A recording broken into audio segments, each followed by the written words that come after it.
Jesus said to his disciples, "As the Father has loved me, so I have loved you. Remain in my love. If you keep my commandments, you remain in my love, just as I have kept my Father's commandments and remain in His love." Pero actually, very blessed po kami no, to have our children. Mahilig sila sa ganitong surprise eh. Surprise!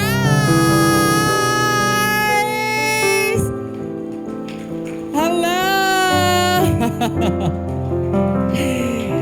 Good evening! A big round of applause for our couple!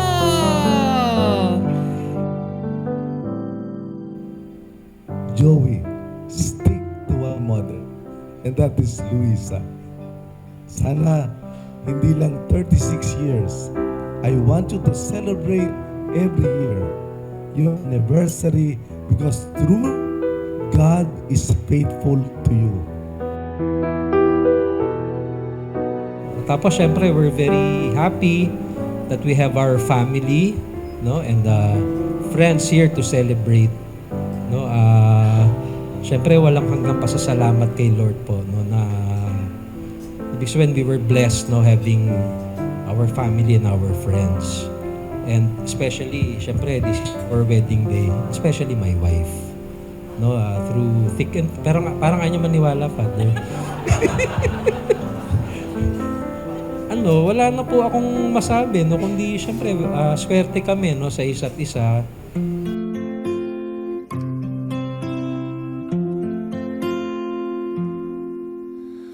Wise men say only fools rush in,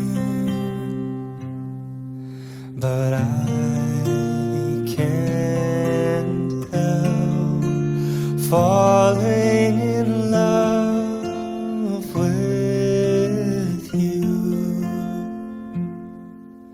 Shall I stay? Would it be a sin if I can't help? Swerte at tayong dalawang hanggang ngayon nandito pa rin, at praise to God, and sana hanggang sa wakas, sana ganun pa rin. Alam mo, sa haba ng pasensya mo, talagang mag-ano tayo. Darling, so it goes. Some things are meant to be. Salamat sa inyong pagdalo sa gabi ito. Your presence is just enough to surprise Joey and Luisa. Take my whole